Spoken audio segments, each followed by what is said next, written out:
राजस्थान में राइजिंग राजस्थान शुरू होने वाला है। उसके लिए तैयारियां हो रही हैं, जहां मुख्यमंत्री एक तरफ रियलिटी चेक कर रहे हैं, जाकर चीज़ों को देख रहे हैं किस तरीके से जो आएंगे लोग वो कैसे जाएंगे, ट्रैफिक कैसा रहेगा। हमारे साथ मौजूद हैं भाजपा के प्रदेश प्रवक्ता अमित गोयल जी। अमित जी, किस तरीके की चीज़ें तैयारियां चल रही राइजिंग राजस्थान को लेकर के? बीजेपी कार्यालय में बड़ी हलचल है, सरकार में भी है, तो क्या तैयारी है इस बार? देखिए, एक कहावत है पुरानी कि जहाँ चाह होती है वहाँ राह होती है। और हमारे मुख्यमंत्री जी की तो पहले दिन से चाहत है कि राजस्थान पूरे भारत में जितने राज्य हैं उनमें सिरमौर बने। और उसी का परिणाम है कि उनके मुख्यमंत्री बनने के बाद से लगातार वो इसके लिए प्रयासरत हैं।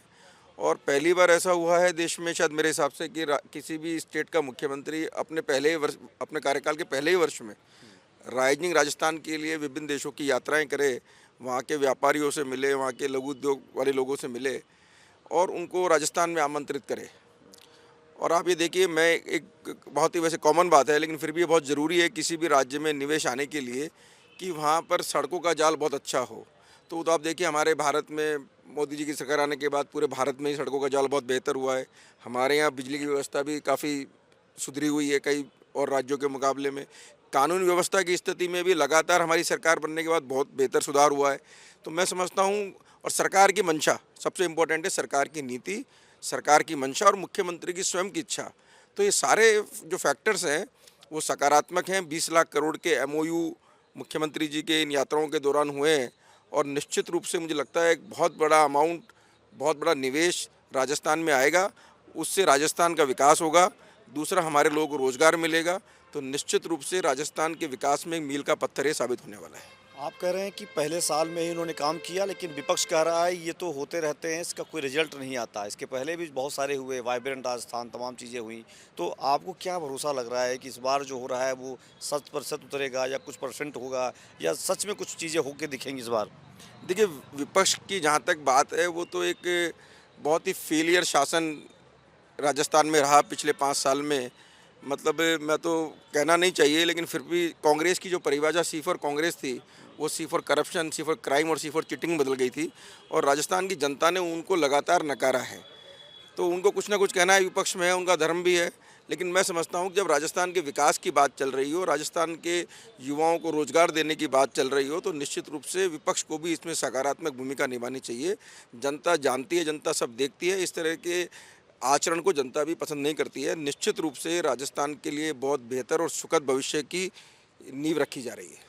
सरकार संगठन मिलकर काम कर रहा है, आप लोग कह रहे हैं, तो क्या उधर से कोई आदेश है, कोई निर्देश है या कोई संकेत है कि राइजिंग राजस्थान को लेकर पार्टी के लोग भी उन चीज़ों को लेकर जनता के बीच में जाएं, जो लोगों को बताएं? जिस तरह से आप लोगों ने पिछले कई दिनों से हमने देखा, कई सारे कार्यक्रमों में मोदी की योजनाएं, भजन लाल की योजनाओं को गाँव तक पहुँचाने का प्रयास किया, कई सारी चीज़ें हुई, देखने को मिली। देखिए, हमारी पार्टी केंद्र से लेके और बूथ लेवल तक एक मुखी होकर काम करने वाली पार्टी है। और सरकार की कोई भी योजना हो, उसका अधिकतम लाभ जनता को मिले, तभी उस योजना की सार्थकता है। और मैं समझता हूँ कि सरकारी तंत्र अपना काम करता है, लेकिन जब हमारा कार्यकर्ता जो बूथ लेवल पर तक, नीचे तक बना हुआ है, वो जब उस योजना का प्रचार प्रसार करता है, लोगों को उस योजना से जोड़ता है, उस योजना का लाभ लोगों को दिलाता है, तो उसके बहुत बेहतर परिणाम आते हैं। तो मैं समझता हूँ कि हम सब एक मुखी होके, हमारे केंद्र की योजना हो चाहे हमारे राज्य की योजना हो, हमारा पहला प्रयास रहता है कि जनता को उन योजनाओं का लाभ मिले, जनता उनसे जुड़े और हमारे राजस्थान का विकास हो, हमारे देश का विकास हो। आखिरी सवाल है, राजिंग राजस्थान के बाद कितना बदलाव दिख सकता है राजस्थान में, जयपुर में, जहां हम लोग हैं? ये तमाम जो बातें हो रही हैं। देखिए, बदलाव मैं समझता हूँ कोई क्षणिक चीज़ नहीं है। बदलाव निरंतर एक प्रक्रिया है। समय के साथ जैसे जैसे हमारी सरकार राजस्थान में आज 1 वर्ष हुआ है, हमारे पास में एक 4 साल का कार्यकाल अभी सरकार का बाकी भी है। और 1 साल में जिस तरह से लगातार हम आगे बढ़ रहे हैं और राजस्थान की जनता ने, आप देखिए, इस उपचुनाव में उस पर मोहर लगा दी हमारे कामकाज के ऊपर, तो निश्चित रूप से सकारात्मक बदलाव होगा। राजस्थान के राजस्व की स्थिति सुधरेगी, राजस्थान के प्रति व्यक्ति आय की स्थिति सुधरेगी, राजस्थान में रोजगार की स्थिति सुधरेगी। तो निश्चित रूप से राजस्थान का विकास होगा और हम एक बेहतर भविष्य हमारे राजस्थान के युवाओं को दे पाएंगे। इसी तरीके का जो पोस्टर जो लगे हैं, वहाँ लिखा हुआ है विकास पर लगी मुहर। जो उपचुनाव में बीजेपी को सीटें मिली हैं, बीजेपी और सरकार दोनों उत्साहित हैं। उनका कहना है कि जो 11 महीने का काम हुआ है, उसका रिजल्ट उनको उपचुनाव में मिल चुका है।